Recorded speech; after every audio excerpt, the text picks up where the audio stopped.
Hello, everyone, and thank you all for joining us today for a Learning and Growing webinar on adaptive support, the power of empathy and flexibility for non-traditional students.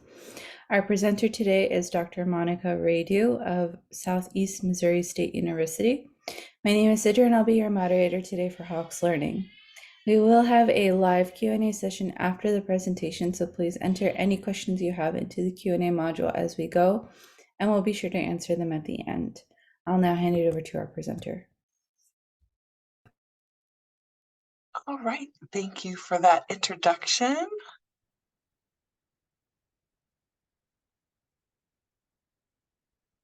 All right. So, hello everyone, welcome to my presentation on adaptive support. So first, I want to just start by posing a question for everyone to think about. Have you ever had a student, any semester, have a family emergency sometime during the course over that 8 weeks or 16 weeks, however long you taught? I'm guessing your answer is probably yes.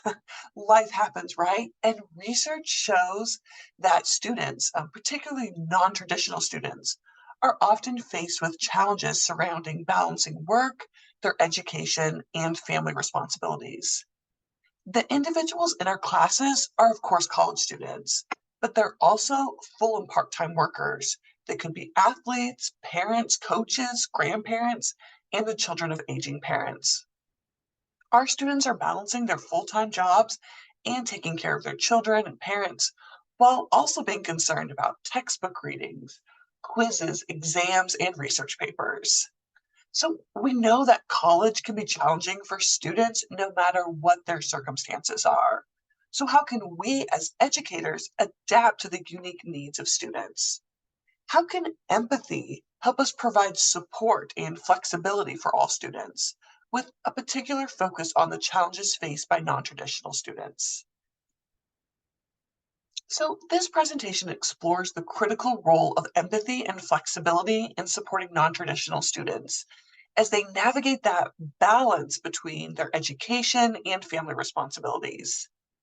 Through strategies and practical approaches, this presentation will explore how cultivating empathy for the unique challenges these students face can foster a more inclusive and supportive learning environment.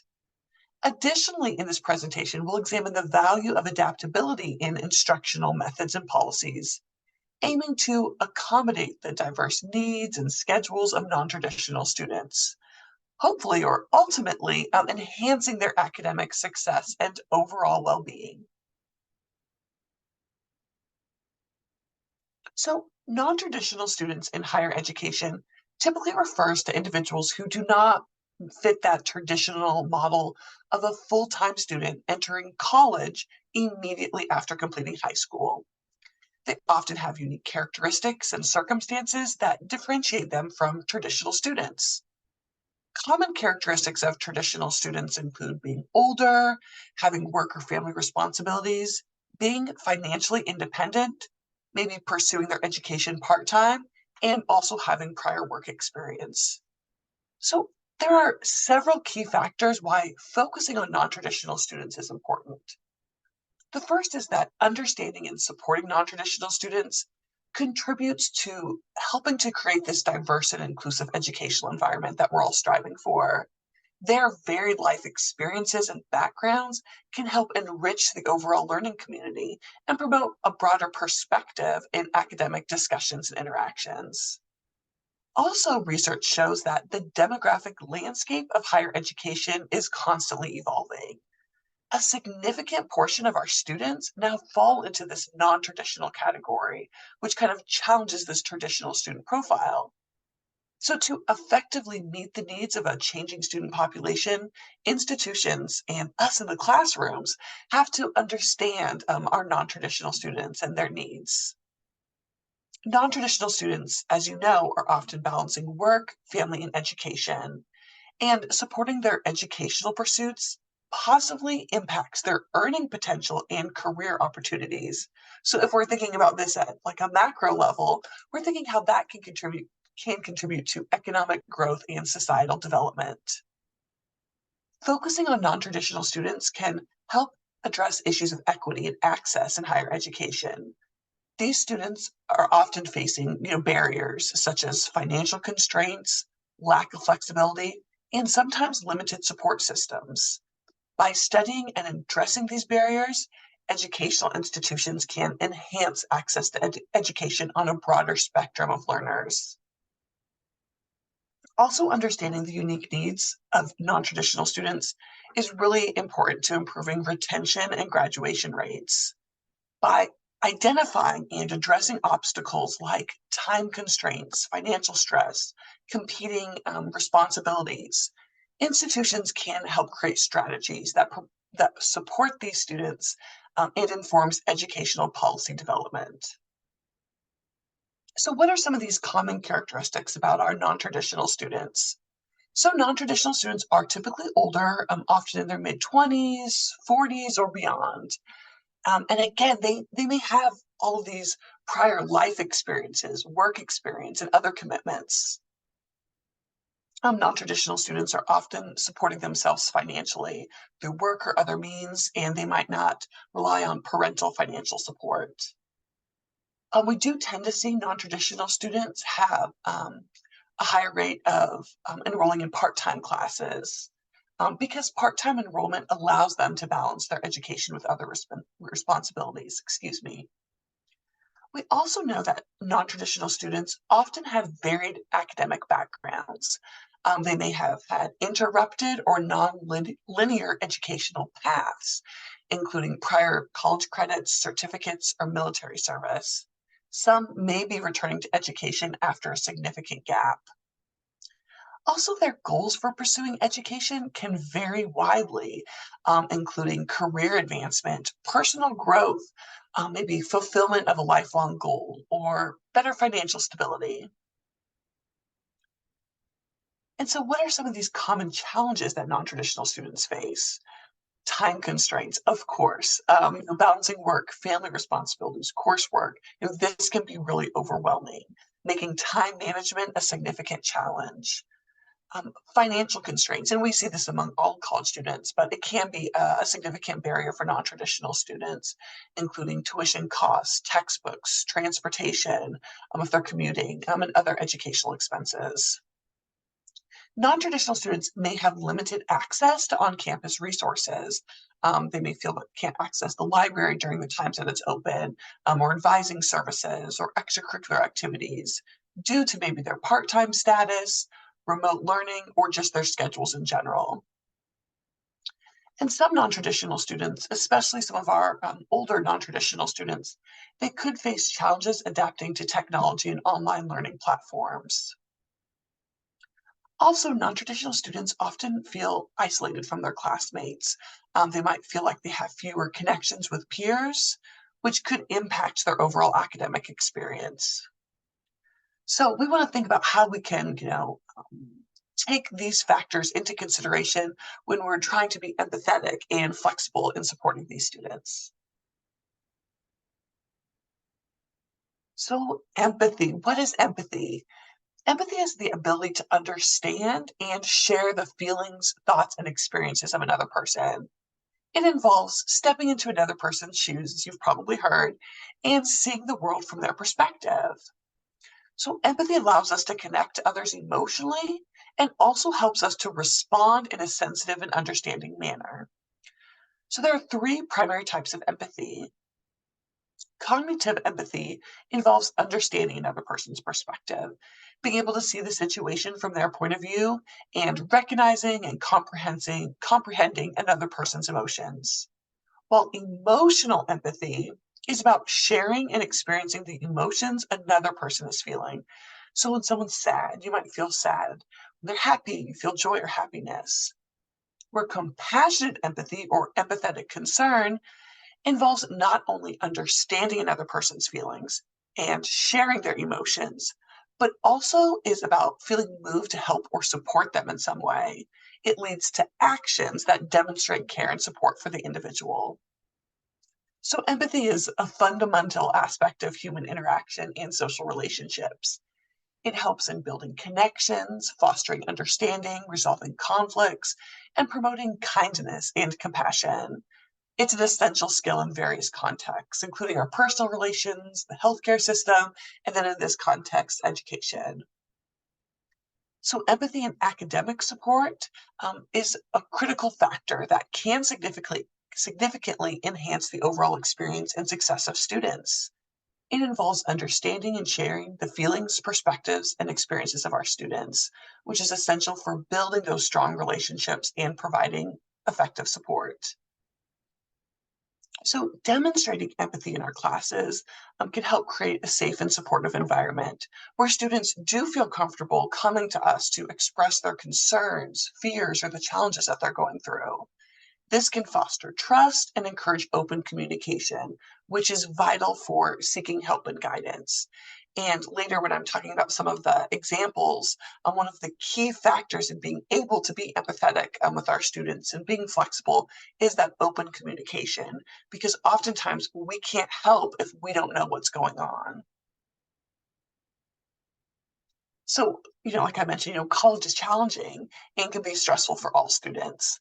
So, empathy and academic support can help alleviate some of that anxiety by assuring students that their concerns are heard and that assistance is available. And it could be beyond something that you yourself can assist them with. So, directing them to the resources that they need.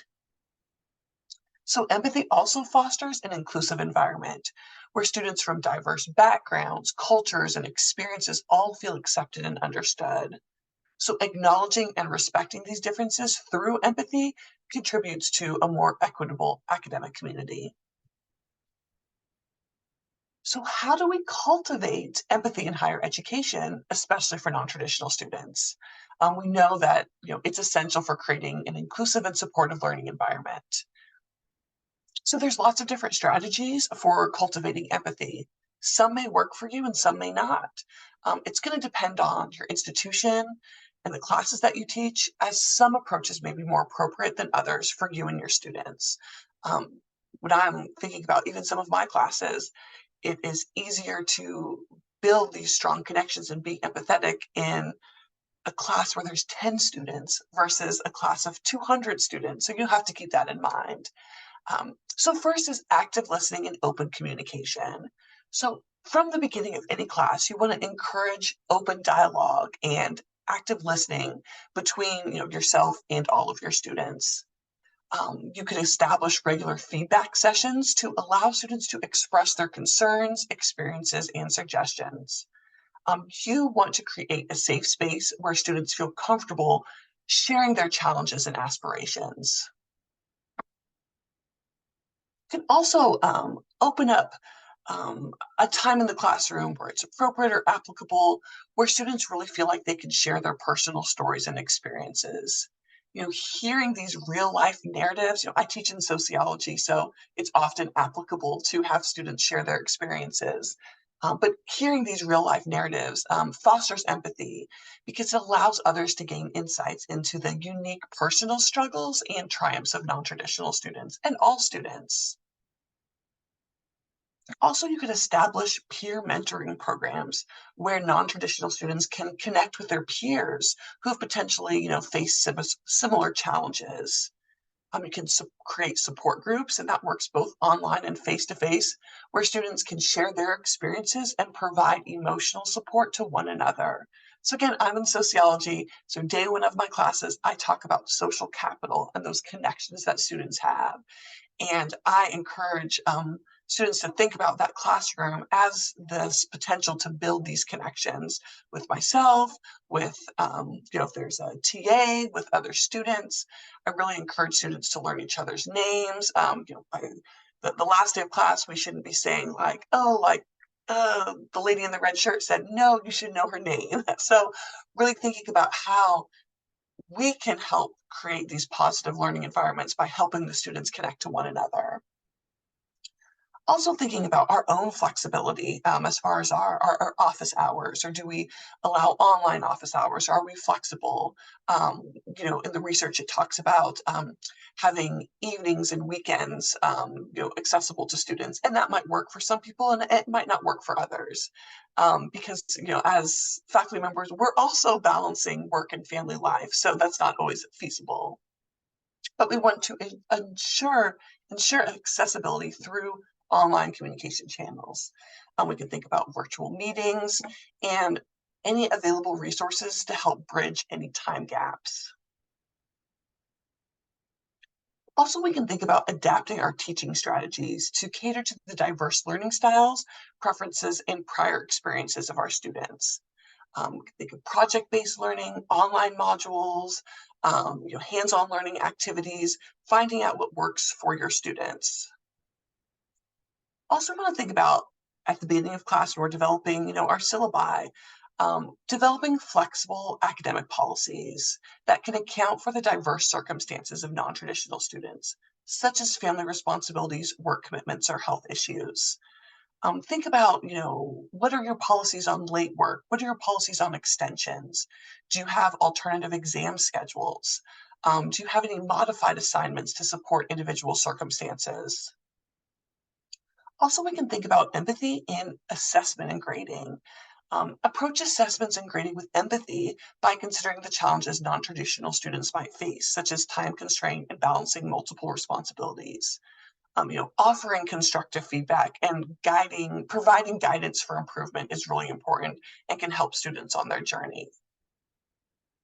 Then we also want to think about how we can, acknowledge and celebrate the milestones and achievements of our students, to demonstrate appreciation for their dedication and support.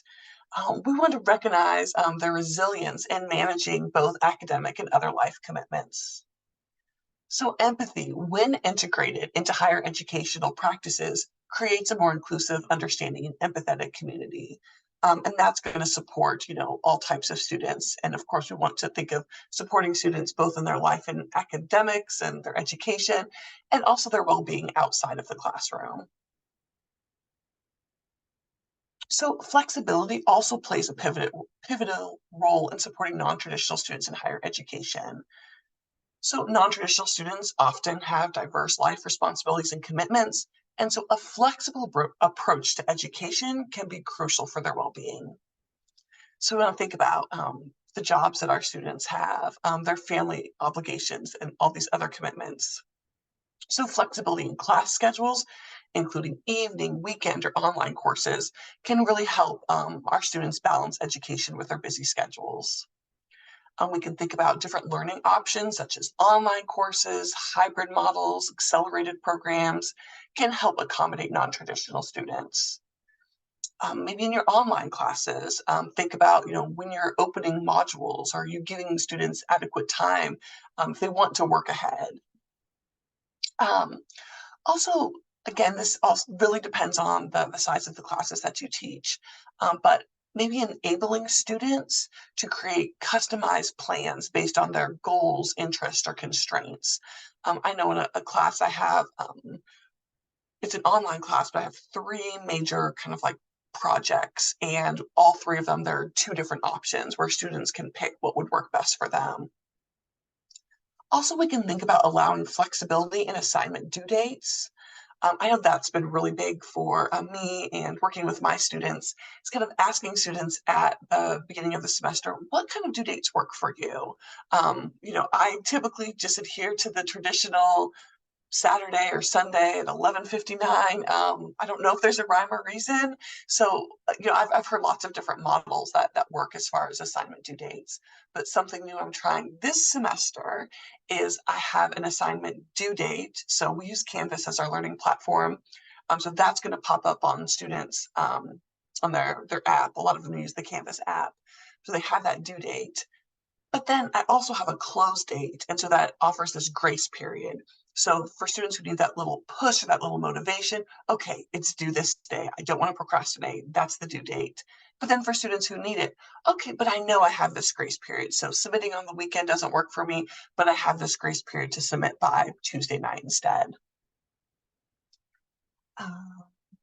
So flexible learning options do offer numerous benefits for students.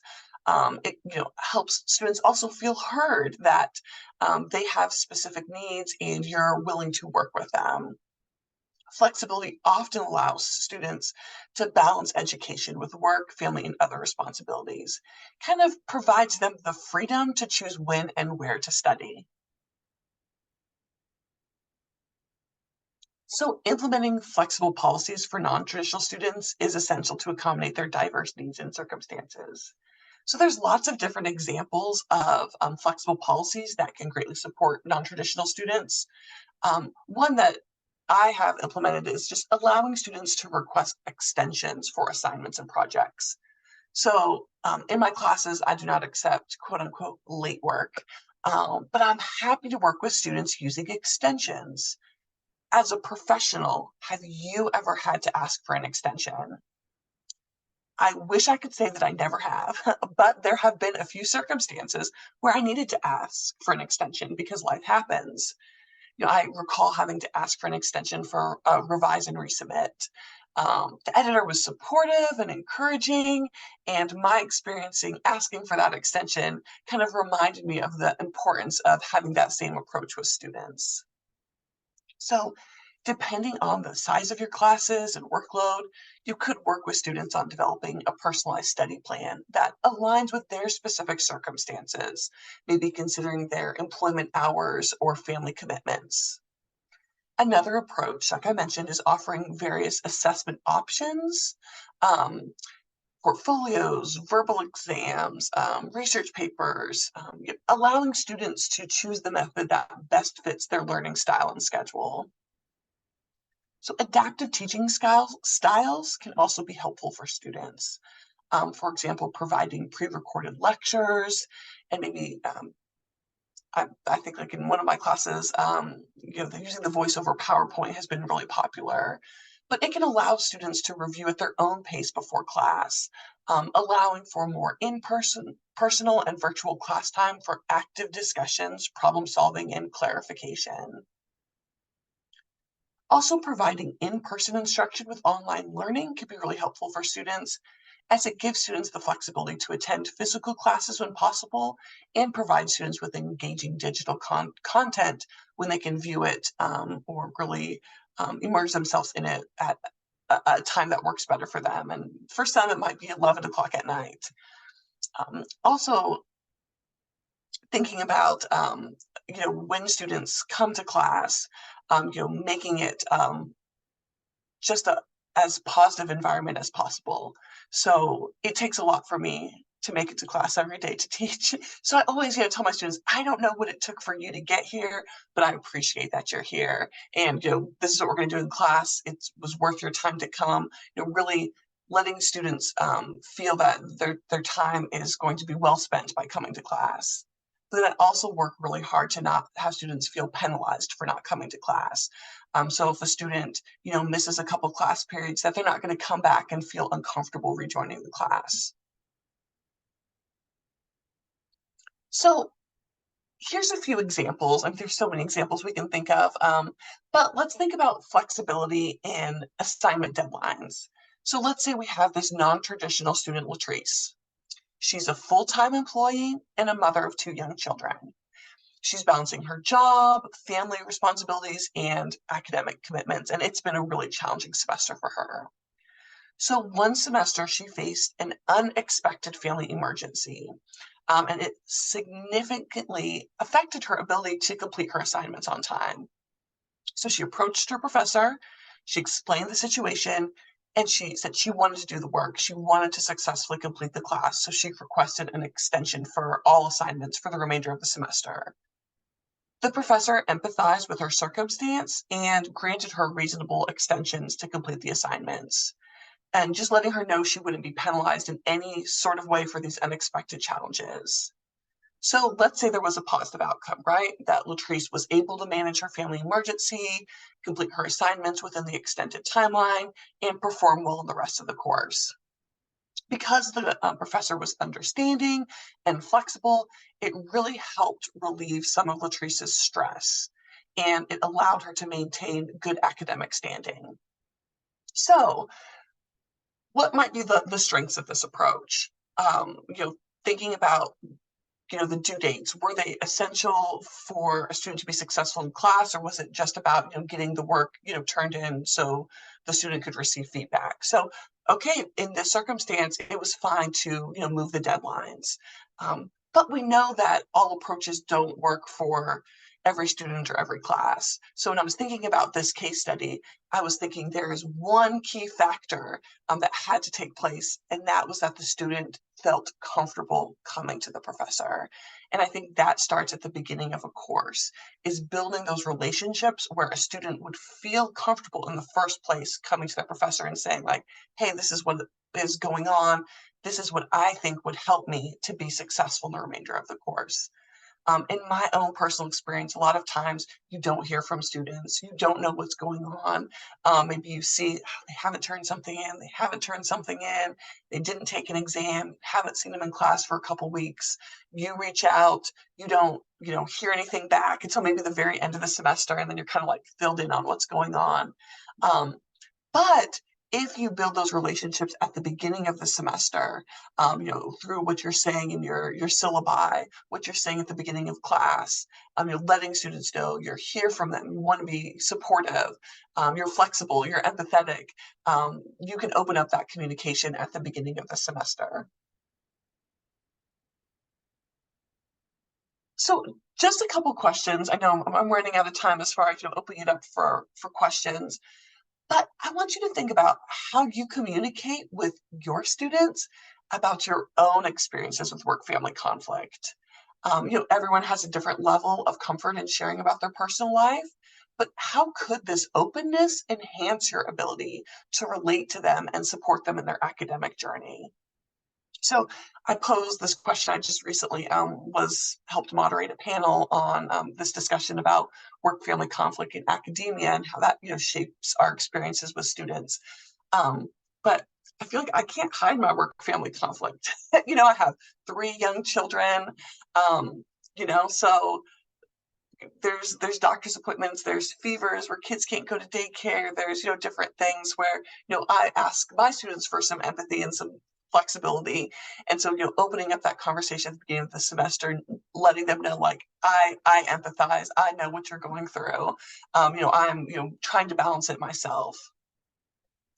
Also, want to another reflection question for you is, in your experience, how does your own work family conflict influence your ability to empathize with students who are dealing with similar challenges? And are there specific ways that it may shape your perspective and approach to student interactions? And I actually have a lot more of these questions, but I will move on because we are running out of time, because I want to know, what are your questions?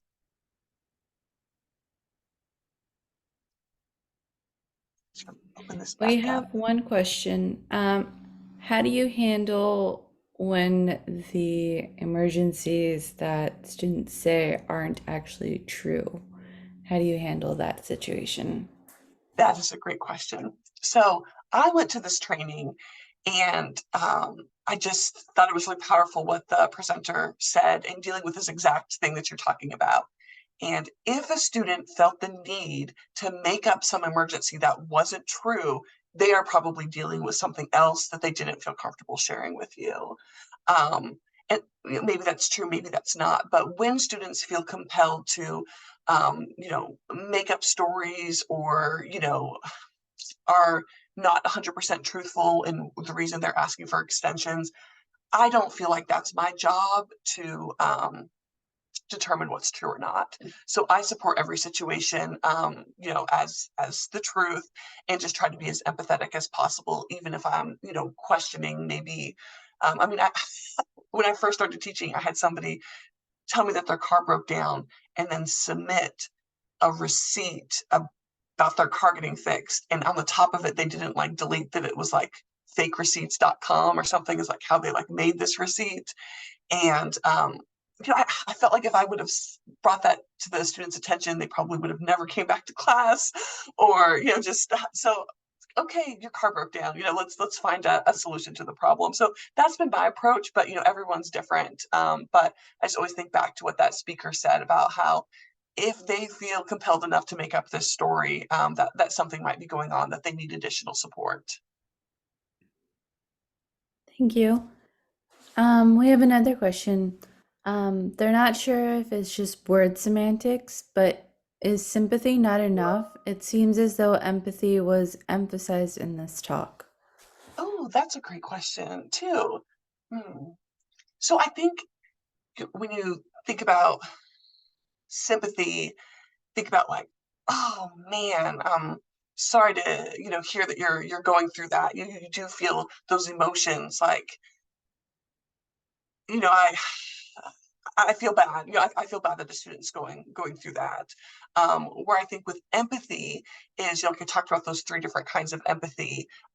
When you're really trying to be empathetic, you're also trying to think about how to cope with that issue.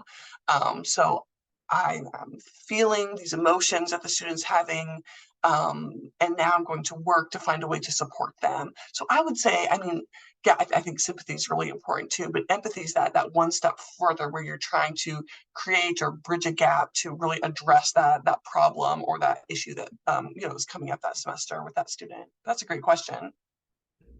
Thank you. What about students who continue to ask for extensions and it's well beyond the due date for the class, or just continue to ask for extensions on all assignments? When and how do you draw a line? That's These are great questions. So something will say at the beginning of my classes too is just because you ask for one extension does not mean that you cannot ask for another. Because I've had just personal experience with students where they did ask for an extension and then they did it, maybe they did a great job on the assignment and then they just kind of disappeared because they felt like they couldn't keep asking for extensions. I mean, I don't know if anyone else has had a tough semester, but sometimes if I'm behind 1 week, that means I'm going to be behind, more than just that week. So for me personally, I'm not against doing, multiple extensions. Um, I often work with students on pausing and just like taking a deep breath before they think about proposing, like when they could be done with something. So when you receive those emergency emails saying like, "Oh my gosh, this just happened. I can't get this turned in on Sunday. I'll get it turned in on Monday." And then Monday comes and they didn't turn it in. So when I get those emails, I'm always like, "Let's just pause. You're clearly dealing with an emergency situation right now. Let's see what unfolds in the next 24 to 48 hours before we set that deadline for the extension." But yeah, I think being flexible once, twice, three times, it's okay to keep working with students on deadlines. Of course, for me personally, there's a cutoff. I have to submit grades. That's my job, is to submit grades when the university tells me to. So being open to students with that, like, hey, I need time to grade things. You won't be able to submit the last day of class. I would need it submitted by this day. Again, it's just really about that open communication with students. What a great question. Thank you. So this person says they support being adaptive and flexible as a professor.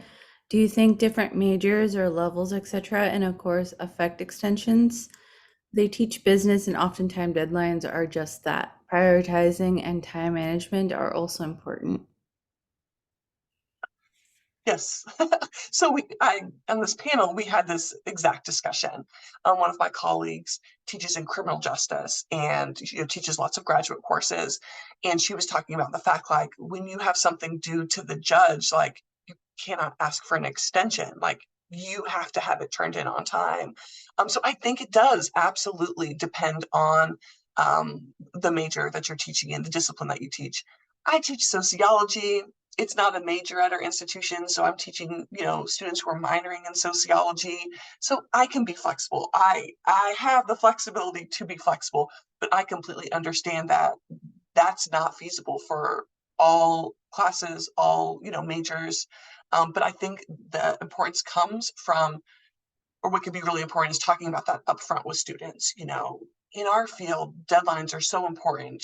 If you are struggling with time management, let's talk about strategies. Here are other resources. Being empathetic in a different way than changing your deadlines is completely appropriate, I think. Thank you. So, we have another question regarding how to help students who are so far behind working full time and they swear that they're going to catch up and that they need this class to graduate. How would you help those sorts students? That's tough. Yes, the old "I need this class to graduate." Yes, heard it many times. Um, so sometimes those can be, deeper and longer conversations with students. So I don't know about y'all, but for me, students love to come up after class and try to have these really important conversations where there's three other students around and have to get to my next class. So see if you can schedule a time either face to face or through like a Zoom meeting, to really talk about what it would take for the student to be successful in the course. Yes, I'm being empathetic. Yes, I'm being flexible, but there also has to be a level of fairness, and you have to submit quality work to successfully complete the course. And sometimes those are really hard conversations to have with students, but students need to hear them. So I'm all for being empathetic and flexible, but boundaries are important too. So okay, you are this far behind, you have this many assignments to catch up. What would a reasonable schedule look like for you to complete them?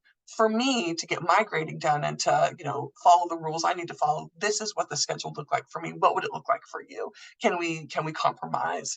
But yeah, sometimes the answer is no. you know we have rules in our institutions, like you can't get an incomplete unless you're passing the class, or there's certain rules. So yeah, sometimes you can be as empathetic as you want to be flexible, but sometimes you just have to tell a student no. Thank you. That kind of leads into the next question. While they offer lots of grace and empathy, they do often feel like they're being taken advantage of. How do you deal with that, especially with repeat offenders? Yes, I deal with this all the time. Like, I have to think like, yes, yes, great question. I have struggled with that in the past where I have felt like maybe students were taking advantage of things. And I used to not have like a strict late work policy, but that was kind of after my first couple semesters teaching. I put my foot down and I was like, okay, I'm not just going to allow late work, like the Monday emails. Oh shoot, I forgot about this completely. Um, so of course I'm going to have an empathetic response, like, so sorry to hear that this was something that you overlooked.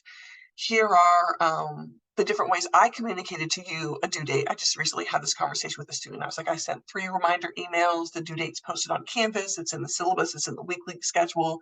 How could I have made this more clear? Or, like, what are the challenges that you faced and not knowing the due date, because I get that sometimes. Like, I didn't know it was due. How?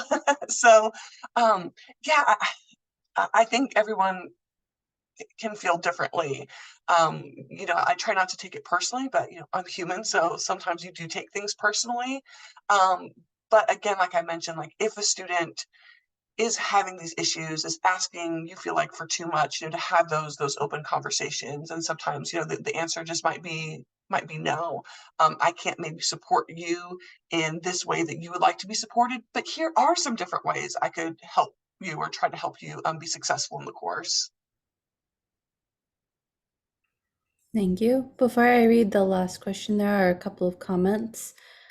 People have built-in late passes that help for students that are more introverted and might not ask for them. There's also another comment. They offer grace and empathy, but when students try to take advantage of their good nature, they have to stop.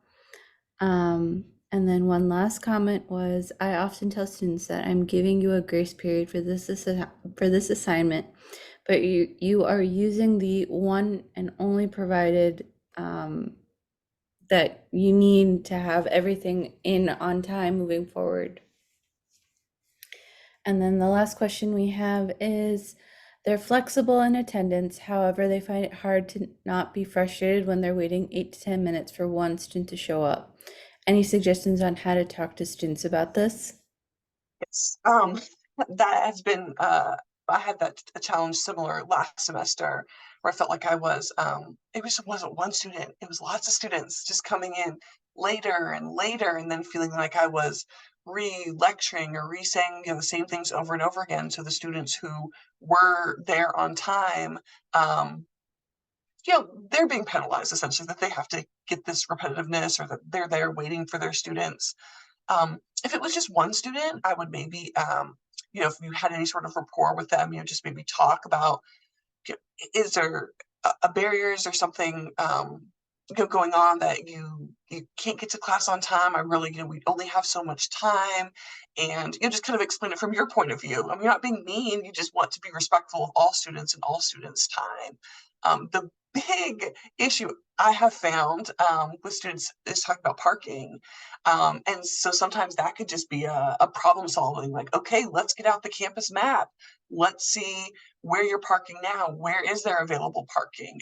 Sometimes the problem can seem big, but there could be a pretty, easy, not that parking is an easy solution, but, sometimes it's not, you know, it's not something that can't be fixed. But again, just having those conversations, if you have that rapport with students, I let students know that I'm never going to not show up for a class. So if there is some reason that I'm not there at the exact class time, I'm coming, or you would have heard from me. So I've never actually been late to class, but I always just put that out there just in case. So again, just depending. I mean, if it's a 50-minute class, coming in 8 to 10 minutes late, that can be very disruptive. So I think that could be definitely a conversation. Awesome. Thank you so much. All right, that looks like all the time we have for today. Thank you, Dr. Redu, and thank you all for attending today. We will be emailing you a link to view the recording of this webinar once it becomes available. If you or any of your fellow instructors are interested in presenting for our Learning and Growing webinar series, please submit your proposals to the Learning and Growing website, which I'm going to go ahead and link in the chat now for easy access. These free webinars are brought to you by Hawks Learning, an innovative educational courseware company. To learn more about our mastery-based course materials and how Hawks can enhance learning outcomes for you and your students, please visit hawkslearning.com, and I hope everyone has a great rest of your day. Thank you all for attending.